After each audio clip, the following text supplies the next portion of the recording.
Evangelho de Mateus, capítulo 13, versículo 1, diz a palavra de Deus. Tendo Jesus saído de casa naquele dia, estava assentado junto ao mar, e juntou-se muita gente ao pé dele, de sorte que, entrando num barco, se assentou, e toda a multidão estava em pé na praia. E falou-lhe de muitas coisas por parábolas, dizendo: Eis que o semeador saiu a semear, e quando semeava, uma parte das sementes caiu ao pé do caminho, e vieram as aves e comeram-na. Até aqui. Ao lermos o capítulo 13 de Mateus, em especial o texto em apreço por nós encontramos aqui o início de uma narrativa na qual Jesus ele profere 8 parábolas. No capítulo 13, Jesus conta 8 parábolas. E ele inicia essa contagem de parábolas, essa narrativa, essa anunciação de parábolas, com a parábola do semeador. E a parábola do semeador, ela é uma parábola extremamente interessante, pois ela nos mostra e nos revela como o reino de Deus, ele nos é apresentado, como o reino de Deus nos é exposto, e como nós, enquanto seres, respondemos ao reino que nos é apresentado. E quando nós lemos esse texto em especial, nós percebemos que Jesus, ele ao anunciar essa parábola, ele compara a semente à palavra de Deus. A semente da parábola é a mensagem do Evangelho. E quando ele nos mostra que a semente é a mensagem do Evangelho, ele nos mostra diversos tipos de solos aos quais a semente é direcionada e a forma com que cada solo responde a essa mensagem, a essa semente que é lançada sobre ela. Porém, nós começamos esse texto já com uma incongruência, talvez com uma aparente contradição bíblica.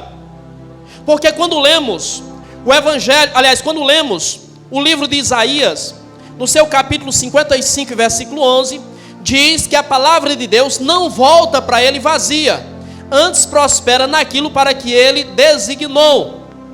O que é que o profeta está dizendo? Que a palavra de Deus, ela tem poder, e a palavra de Deus, ela tem eficácia, ela é eficiente para prosperar e para produzir aquilo que Deus quer que ela produza.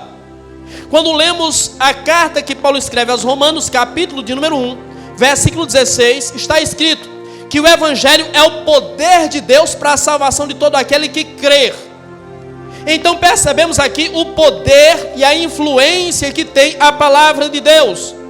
Agora, quando Jesus começa a contar a parábola do semeador, ele começa demonstrando para nós que as primeiras sementes são lançadas à beira do caminho, e essas sementes não prosperam, e essas sementes não germinam, e essas sementes não nascem. Naturalmente, essas sementes não produzem fruto. Então, ao olharmos, nós percebemos uma aparente contradição. Porque se o profeta diz que a palavra de Deus prospera naquilo para que Deus designou, se o apóstolo disse que o Evangelho é o poder de Deus, será que Jesus, ao proferir essa parábola, Jesus errou? Será que Jesus se enganou? Será que Jesus não conhecia o livro do profeta Isaías? Livro esse que tantas vezes ele tomou nas mãos na sinagoga e pregou através desse livro. Livro esse que, quando lemos o Evangelho segundo escreveu Lucas capítulo 4 e versículo de número 18, ele anuncia aquilo que está descrito em Isaías capítulo 61. O Espírito do Senhor está sobre mim, pois que me ungiu para libertar os cativos e para anunciar o ano aceitável do Senhor, para dar vista aos cegos, para curar os enfermos. Será que Jesus se enganou quando Jesus disse que a palavra foi semeada e a palavra não prosperou? A palavra foi sequestrada, a palavra foi engolida pelas aves? Será que Jesus se enganou? Será que é possível Jesus se enganar? Será que é possível Jesus errar? Ou será que é possível a palavra de Deus ser ineficaz, ser ineficiente? E nós começamos a aprender que não, Jesus não se enganou, não, Jesus não errou. A palavra de Deus em sua essência, ela é o poder de Deus. A palavra de Deus em sua essência, ela prospera. A palavra de Deus em sua essência, como disse o apóstolo Paulo, tem o poder, ou é o poder para a salvação de todo aquele que crê. Então percebemos que o problema não está na palavra, pois a palavra tem poder para salvar todo aquele que crê. Então o problema não está na palavra, o problema não está na mensagem, o problema está no solo, o problema está no terreno. Todas as vezes que a palavra se relaciona ou se dirige ou menciona salvação, ela condiciona essa salvação à crença, ela condiciona essa salvação à fé. Obviamente que é algo que nos é concedido de graça, mas isso só se dá, isso só acontece através da fé. Pela graça sois salvos por meio da fé. Quem crer e for batizado será salvo. Quem ouve as minhas palavras e crê naquele que me enviou tem a vida eterna e não será julgado, mas já passou da morte para a vida. E os textos são muitos demonstrando que a salvação, ela decorre da graça, mas ela depende da fé. Ela depende da crença da pessoa. Então Isaías está correto, a palavra de Deus, ela prospera. Paulo está correto, a palavra de Deus, o evangelho é o poder de Deus para a salvação de todo aquele que crê. E Jesus está correto, a palavra só prospera na vida daqueles que respondem positivamente à mensagem do santo e poderoso evangelho. Quando nós lemos sobre essa história, quando nós analisamos o contexto cultural e histórico da época, nós descobrimos que as plantações da época de Jesus, elas não eram cercadas por cercas, elas não eram muradas. Fazia-se uma grande plantação e ao redor da grande plantação ficavam os caminhos e estradas, e por ali as pessoas passavam. E o semeador, quando ele distribuía as suas sementes, fosse pegando as sementes dentro do saco e jogando, ou fosse com o saco furado espalhando pelo local, pelo terreno, as sementes naturalmente poderiam cair sim à beira do caminho. E nós, especialmente que conhecemos o que é o campo, nós que somos da roça, nós sabemos que um lugar onde nós fazemos dele o nosso caminho é um lugar que não nasce nada. Um lugar onde nós criamos o nosso caminho, por mais que seja um lugar que tenha vegetação, à medida que nós vamos caminhando por cima dele, a vegetação que ali está morre. A terra se torna endurecida. Se a vegetação que ali está morre, não nasce mais vegetação naquele ambiente, naquele lugar, por muito tempo. Até que venha nascer vegetação naquele ambiente mais uma vez, demanda muito tempo. E é necessário que se pare de andar por aquele local. Do contrário, a vegetação não vai mais nascer naquele lugar. Por quê? Porque o lugar está endurecido. E um lugar, ou seja, à beira do caminho, um lugar endurecido, não favorece a germinação da semente. Se você parar para prestar atenção, até mesmo quando você está semeando e você vai cavar em um lugar que se tornou um caminho, o lugar é mais duro para se cavar. Dá mais trabalho para se cavar. E se você semear, naturalmente, ali, muito provavelmente, não vai nascer absolutamente nada. Então percebe-se que quando Jesus nos fala sobre a beira do caminho sendo esse lugar endurecido, Ele está falando sobre um lugar de difícil acesso, difícil de penetrar. Esse caminho representa o coração do ser humano. Corações que muitas vezes estão endurecidos, corações que muitas vezes estão fechados, corações que muitas vezes a palavra é lançada, a palavra é anunciada, a palavra é pregada, mas, porém, entretanto e todavia, essa mensagem não entra nesses corações. E se essa mensagem não entra nesses corações, naturalmente ela não vai proporcionar a transformação que essa pessoa necessita. Ela não vai prosperar para a salvação dessa pessoa. Mas cabe-nos uma pergunta, porque nós muitas vezes nos assentamos na poltrona do juiz e apenas julgamos. Por quê? Por que esse terreno é endurecido? Por que nesse ambiente não nasce nada? Por que eu falo tanto para fulano? Por que eu prego tanto para fulano? E não acontece nada. E a pessoa não crê, a pessoa não se torna sensível à palavra de Deus. Quantas vezes nós paramos para nos perguntar o porquê que aquele terreno está endurecido? O porquê que aquele coração está fechado? Em um caminho ele se torna endurecido por duas razões principais. Primeiro, o tráfego de pessoas. Segundo, o sol escaldante. Aí eu entendo que muitas vezes uma pessoa tem um coração endurecido, não é porque é algo natural dessa pessoa, mas essa pessoa tem um coração endurecido porque sofreu nas mãos de pessoas, o tráfego de pessoas, o fluxo de pessoas, a ação de pessoas, a atuação de pessoas, a decepção com pessoas. E isso tornou o coração dessa pessoa endurecido. Quantos de nós já não nos decepcionamos com pessoas? Quantos de nós já não sofremos nas mãos de pessoas? Quantos de nós já não fomos injustiçados por pessoas? E isso geralmente vai endurecendo o nosso coração. Muitas vezes nós chamamos isso de maturidade. Nós dizemos que estamos amadurecendo, mas inevitavelmente nós vamos nos tornando mais insensíveis.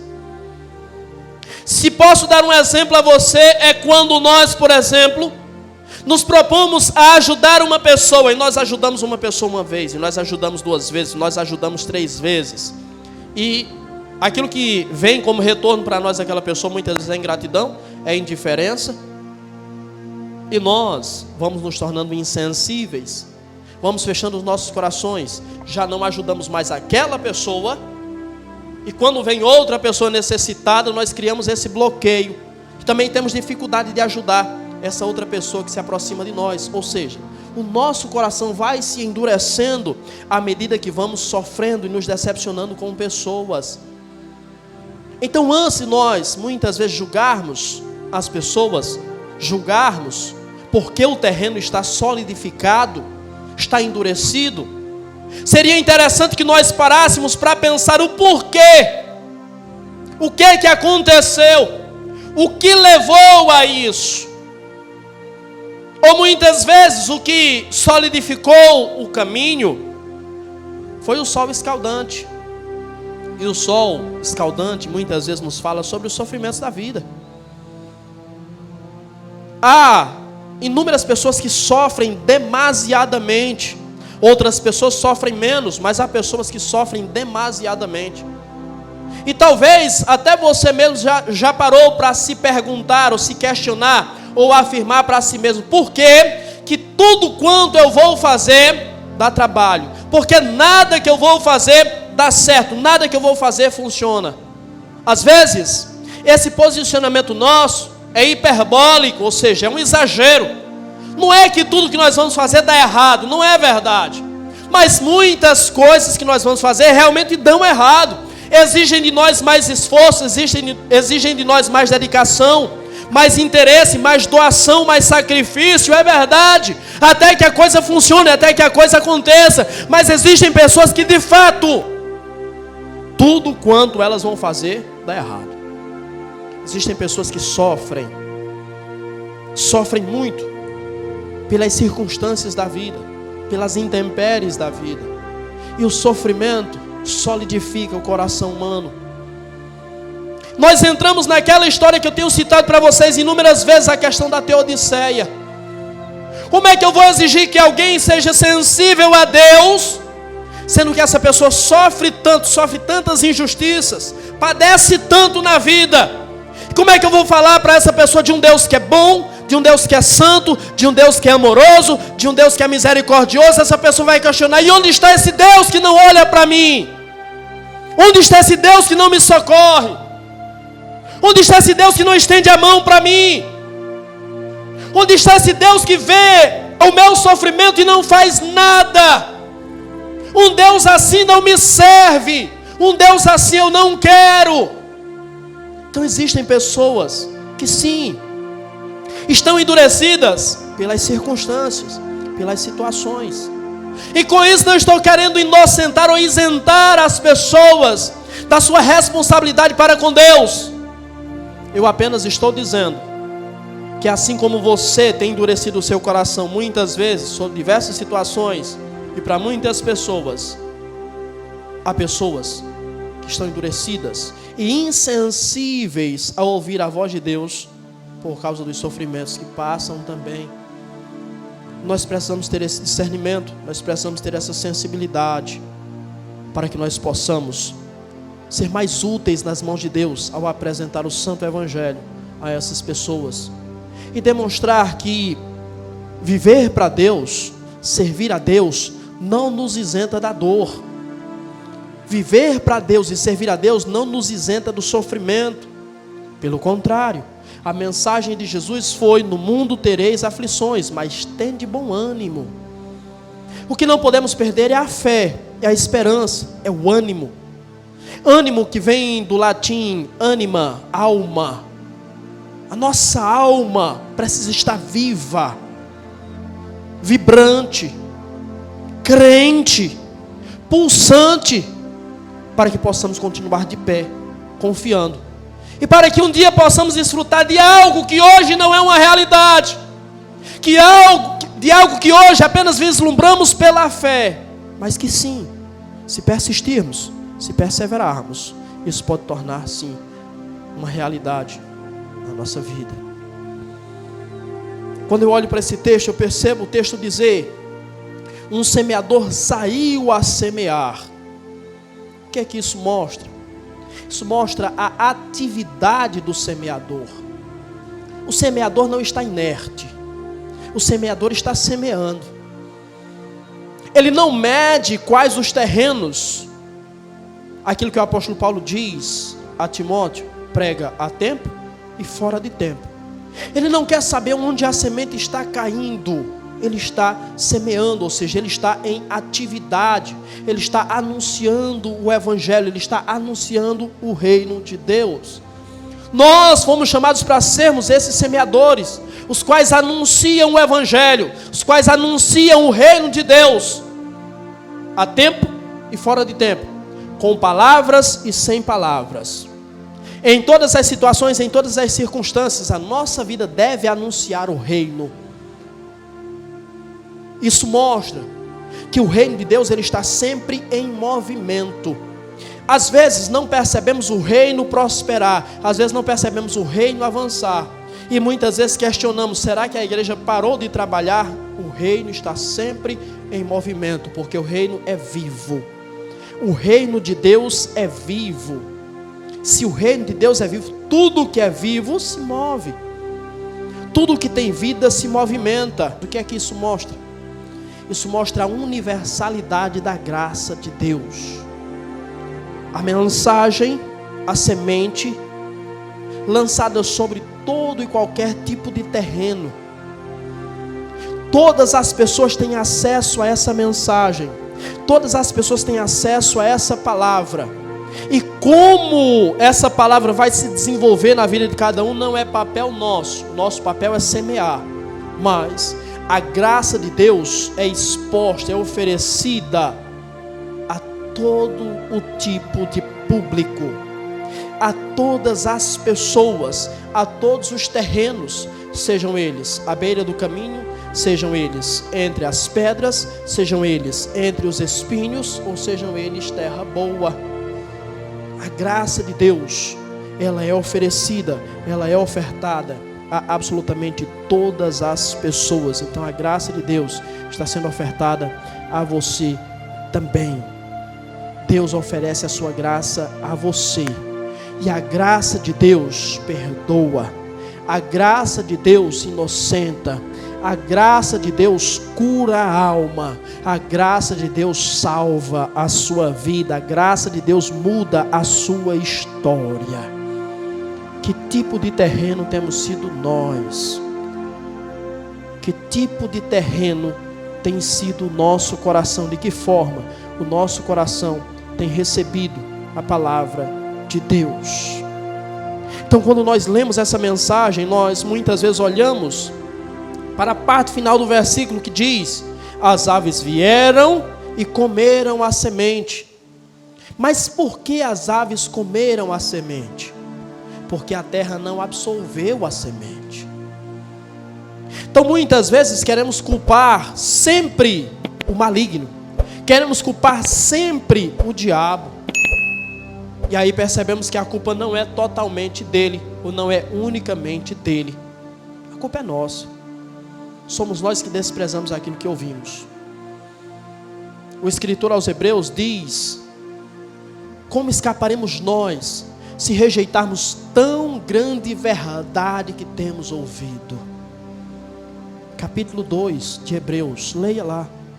Como escaparemos nós se rejeitarmos tão grande verdade, a verdade que temos ouvido?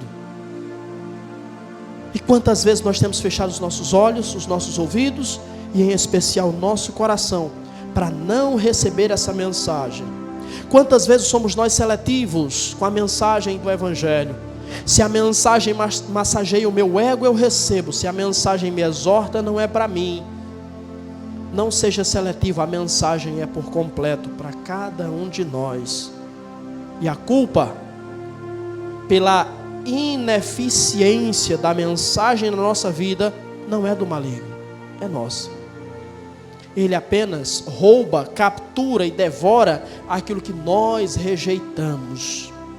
Somos nós que rejeitamos, somos nós que não absolvemos. E se nós não absolvemos, então naturalmente ele tem todo o poder e toda a liberdade para levar essa mensagem embora. Aí percebemos por que a mensagem muitas vezes não transforma a vida de pessoas. Porque há tantas pessoas que estão ouvindo constantemente a mensagem, estão ouvindo a palavra, mas nada acontece. Mas a sua vida não muda, mas a sua vida não é transformada, mas as suas atitudes não são moldadas pela palavra. Por quê? Talvez o problema esteja no solo, talvez o problema esteja, de fato, no coração de cada um.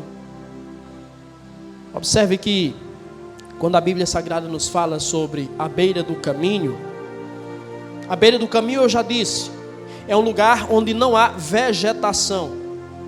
Se você vai passando por um caminho e você carrega algo na mão, no bolso, numa mochila, e isso cai, se cai dentro do mato, você vai ter muita dificuldade para encontrar aquilo que você perdeu. Mas se aquilo cai no caminho, de longe você vai avistar, de longe você vai perceber, de longe você vai enxergar. O que é que isso significa? Que aquilo que está no caminho, aquilo que está à beira do caminho está visível, está perceptível. Naturalmente, se está visível e perceptível, isso está ou torna-se vulnerável. Ou seja, nós precisamos entender e aprender que muitas vezes a mensagem está sendo roubada das nossas vidas, porque a nossa vida está muito exposta, a nossa vida está muito visível.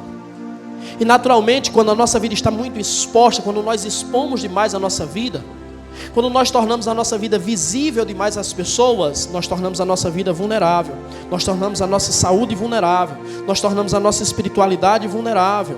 E naturalmente, é perfeitamente possível que essa mensagem seja levada de nós. Lembre-se daquilo que Jesus fala ainda no capítulo 13 de Mateus, no versículo 44, quando ele cita a parábola do tesouro escondido. O homem saiu e encontrou um tesouro escondido num campo. Ele voltou, vendeu tudo o que tinha e comprou aquele campo por causa do tesouro que estava escondido. Então há tesouros que você precisa esconder, há tesouros que você precisa ocultar, há coisas que você não pode deixar visível, que você não pode deixar à mostra, porque quando você deixa à mostra, você torna isso vulnerável, e naturalmente isso pode se perder muito facilmente. Quando o texto nos fala sobre as aves que vão e comem essas sementes, Esse caminho representa pessoas que são muito acessíveis pelos ímpios. Pessoas que os ímpios têm muito acesso com muita facilidade. Se a Bíblia Sagrada compara essas aves ao maligno, naturalmente que ela se refere ao império das trevas. Não apenas ao maligno em si, mas aos seus demônios. Se ela se refere ao império das trevas, nós precisamos entender que o império das trevas se manifesta através de pessoas. Ele age através de pessoas. Então existem muitos cristãos que estão tendo a sua vida destruída, porque os ímpios têm acesso muito fácil à sua vida. Porque os ímpios têm muita intimidade com você. Porque os ímpios têm muita influência sobre a sua vida. Muitas vezes não se busca o conselho de um irmão. Muitas vezes não se considera o conselho de um irmão. Mas aquilo que o ímpio fala, se recebe com muita naturalidade, com muita facilidade. É influência maligna. É influência demoníaca. É influência diabólica. Isso está destruindo você. Isso está destruindo a sua vida. Isso está destruindo tudo que você conquistou, tudo que você construiu. Olhe à sua volta. Olhe para você, olhe para a sua vida, e você perceberá. Quanto mais influência os ímpios têm sobre a sua vida, mais a sua vida retrocede. Mais você se afasta de Deus. Começa a conviver, vou dar um exemplo básico, no trabalho. Começa a conviver muito com o ímpio. Começa a conversar muito com o ímpio. Começa a se envolver muito com o ímpio. Eu não te dou uma semana, você já vai estar imitando a forma daquela pessoa falar. Você já vai estar contando as mesmas piadas que aquela pessoa conta. É natural haver essa influência. Você vai estar com os mesmos jargões que aquela pessoa usa. Porque ao invés de você influenciar o ambiente que você está sendo influenciado. E isso demonstra a influência que os ímpios muitas vezes exercem sobre a sua vida. E quando é que você vai entender que Ele nos tirou do império das trevas e nos transportou para o reino do Filho do seu amor? Quando é que você vai entender que esse mundo não faz mais parte da sua vida? Quando é que você vai entender que você não precisa ficar com raiva das pessoas, você não precisa parar de falar com as pessoas, mas você precisa estabelecer limites para a ação dessas pessoas na sua vida? Disso depende a sua saúde emocional, a sua saúde psicológica e principalmente a sua saúde espiritual. Negligencie aquilo que você está ouvindo nessa hora e observe o resultado depois. Negligencie o que você está escutando através dessa mensagem e você estará se caracterizando como esse terreno, solo endurecido, solo rochoso, na qual a mensagem não penetra. E naturalmente, se a mensagem não penetra, ela não produz fruto, ela não produz resultado. Quando é que você vai entender aquilo que o apóstolo Paulo diz, escrevendo a sua segunda carta aos Coríntios, capítulo 6, a partir do versículo 14? Não vos ponhais em julgo desigual com os infiéis, porque que comunhão há entre a luz e as trevas?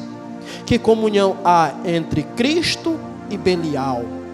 Que comunhão há entre o templo de Deus e os ídolos? Separai-vos dele, para que o Senhor esteja convosco, como vós dizeis. Essa palavra é muito forte. Porque o que é que essa palavra está dizendo? Muitas vezes eu estou dizendo, Deus está comigo, e Ele não está. Deus está no meu coração, e Ele não está. É mentira. É engano meu. Eu estou enganado. Leia Amós capítulo 5, versículo 4. Leia Amós capítulo 5, versículo 14. Você vai entender o que eu estou dizendo. Não é porque eu digo Deus é na minha vida, Deus está na minha vida, que de fato Ele está. Não. Ou eu me separo para Ele, ou Ele não está na minha vida. E texto não me falta para demonstrar isso para você. Então tenha cuidado com as influências negativas sobre a sua vida. Tenha cuidado com as pessoas que se aproximam de você, tenha cuidado com as pessoas que você ouve, porque essas pessoas vão minar a sua vida espiritual, essas pessoas vão roubar a mensagem. Eu não sei se você já teve essa experiência, mas quantas vezes eu tive experiência de ímpio querer me ensinar o que é ser cristão. Quantos ímpios querem nos ensinar como nos comportarmos enquanto cristãos, e que conhecimento de cristianismo, de Bíblia essas pessoas têm. Quantas vezes enquanto pastor dessa igreja eu fui questionado pelos ímpios sobre algumas ações que eu tomei aqui. E que conhecimento, que base essas pessoas têm para dizer que eu estou certo ou que eu estou errado? Não se preocupe. Eu tenho 20 anos de caminhada. Não se preocupe, eu já li um pouquinho da Bíblia. Não se preocupe, eu já estudei um pouquinho de teologia. Não se preocupe, o que eu faço, eu sei o que eu estou fazendo. E se eu estiver errado, também não se preocupe, você não vai responder diante de Deus por mim, sou eu que vou responder. Então não se preocupe. Não aceite ímpio querer ensinar o que é ser santo para você. O que é que ímpio entende de santidade, de cristianismo e de Bíblia, de fé, de religião? Nada. Só que muitas vezes nós ouvimos algo aqui na igreja, e quando chegamos na nossa casa, quando chegamos no nosso trabalho, quando chegamos na escola, quando chegamos no ciclo de amizade, aí os nossos amigos vão dizer: não é bem assim. O pastor falou, mas não é bem assim. A gente tem que ser maleável. A gente tem que entender que o mundo se moderniza. A gente tem que entender que a realidade daquela época era uma, a nossa realidade hoje é outra. Malaquias 3:6. Eu, o Senhor, não mudo. Hebreus capítulo 13, versículo 8. Jesus Cristo é o mesmo ontem, hoje e eternamente.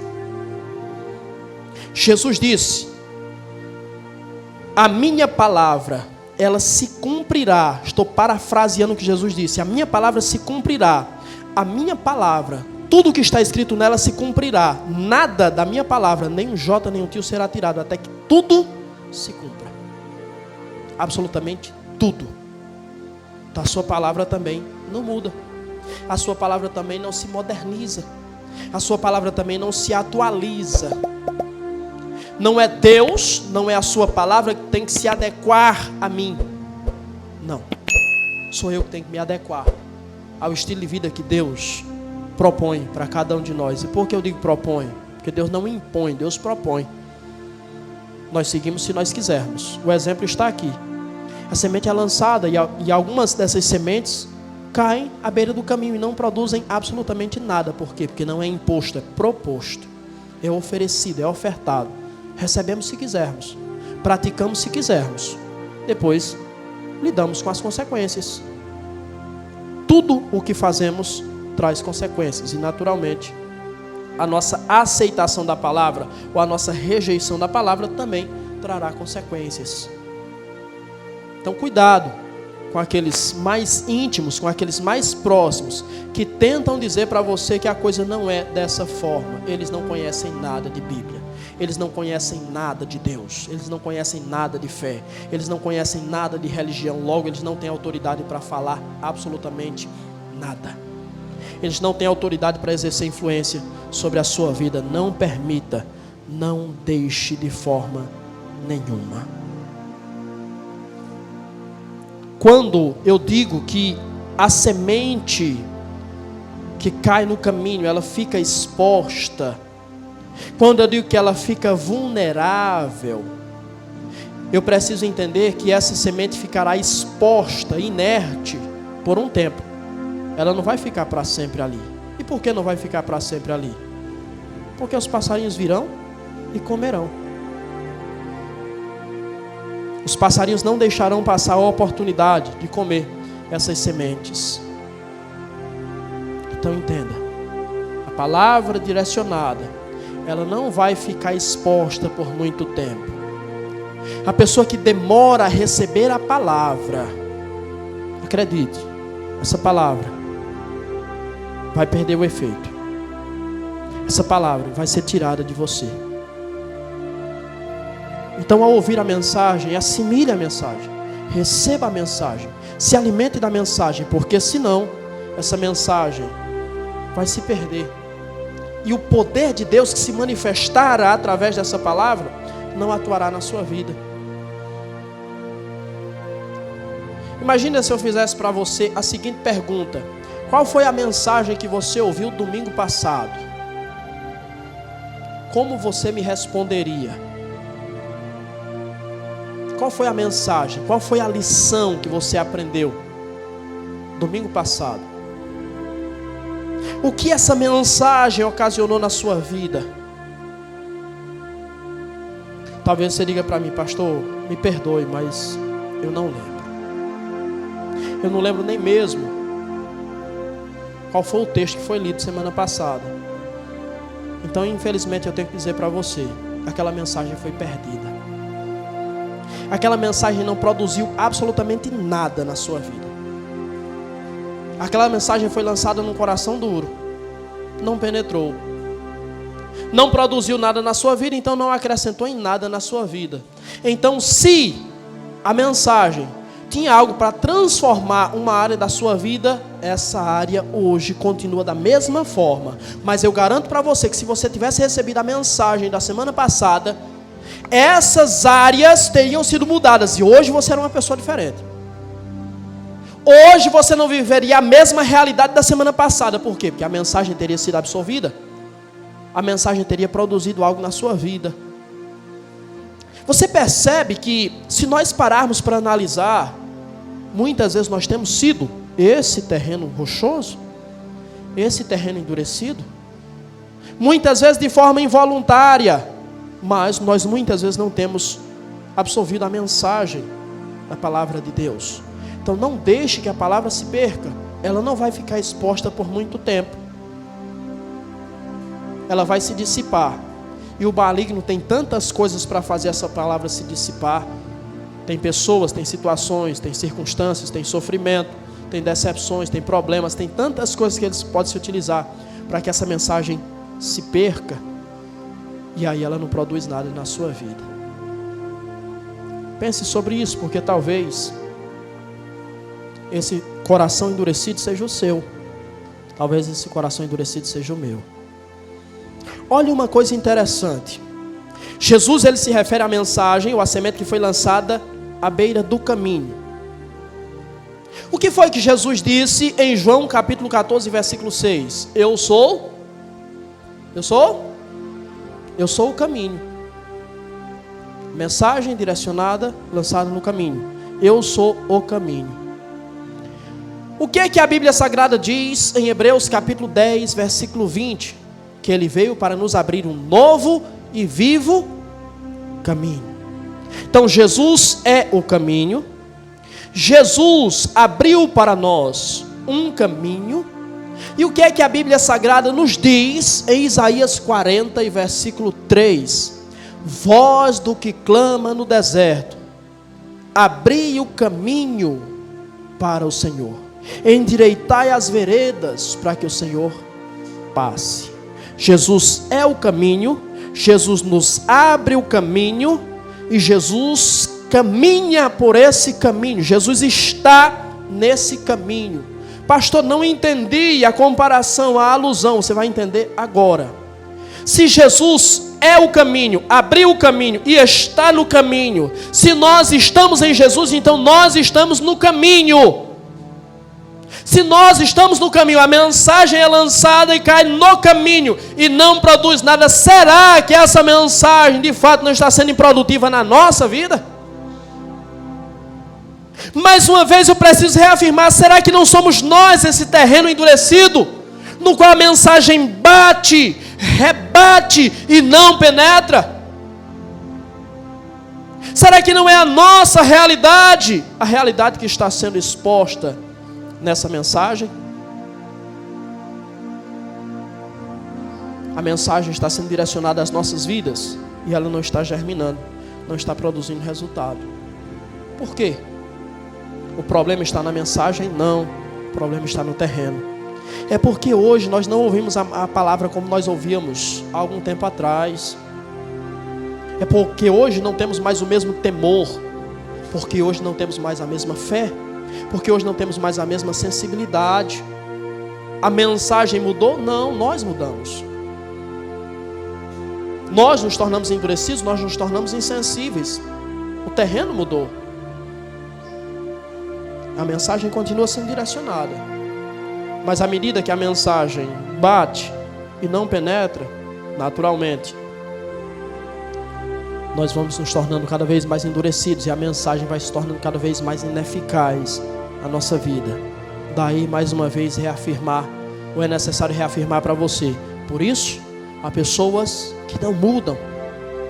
Por isso, há pessoas que parece que a mensagem não causa efeito na vida delas. Porque de fato não causa.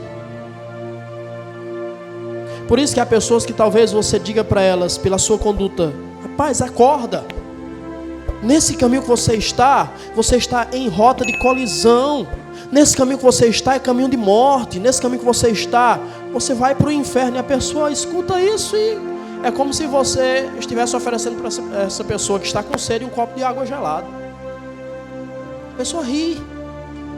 Totalmente insensível à mensagem. O coração está endurecido. Essa mensagem está falando com crentes também. Às vezes estamos olhando só lá para fora. Não. Esses corações endurecidos muitas vezes estão aqui. E eu preciso dizer para você, talvez os corações mais duros estejam aqui e não lá. Ao contrário do que pensamos, as pessoas mais endurecidas talvez estão aqui, porque se tornaram religiosas, porque se acostumaram com a mensagem, porque se acostumaram com a pregação. E ao vir ao culto, ao ouvir a pregação, muitas vezes nem ao menos se dá tanta atenção, porque é só mais uma pregação. Às vezes a mensagem está sendo pregada e a gente está pensando em tantas outras coisas. É mais uma pregação. Domingo o pastor vai voltar com outro sermão, é mais uma pregação, e assim vai. E não paramos para pensar que a mensagem que nós estamos ouvindo aqui poderia transformar a nossa vida, poderia transformar a nossa realidade, poderia fazer algo novo e poderoso na nossa vida. Mas pela nossa insensibilidade, essa mensagem não faz. Deus não impõe, Deus propõe. Guarde isso no seu coração. Deus não impõe, Deus propõe. E aí, a semente lançada à beira do caminho fica vulnerável. As aves vêm e comem, vêm e levam. E entenda, quando as aves comem a semente, elas destroem a semente. Quando elas comem a semente, essa semente vai se tornar totalmente improdutiva. Ao roubarem de você, absolutamente nada daquela semente vai ser aproveitada. Ou seja, o prejuízo para você vai ser total. E mais uma vez eu pergunto para você: quais resultados a mensagem está produzindo na sua vida? Quais resultados a palavra está produzindo na sua vida? Essa é uma análise que você precisa fazer. Não sou eu que vou fazer essa análise, mas você precisa fazer essa análise. Que resultados a mensagem está proporcionando a você, está produzindo na sua vida? Ela precisa produzir resultados, porque se ela não produzir resultados, você vai permanecer na inércia. Você não vai evoluir, você não vai crescer, você não vai mudar mais em absolutamente nada. Entenda, se o terreno endurecido à beira do caminho é um terreno inerte, no reino de Deus não há espaço para inércia. No reino de Deus não há espaço para neutralidade.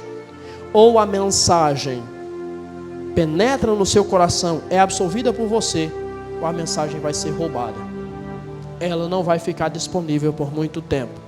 Você escolhe o que você faz com a mensagem.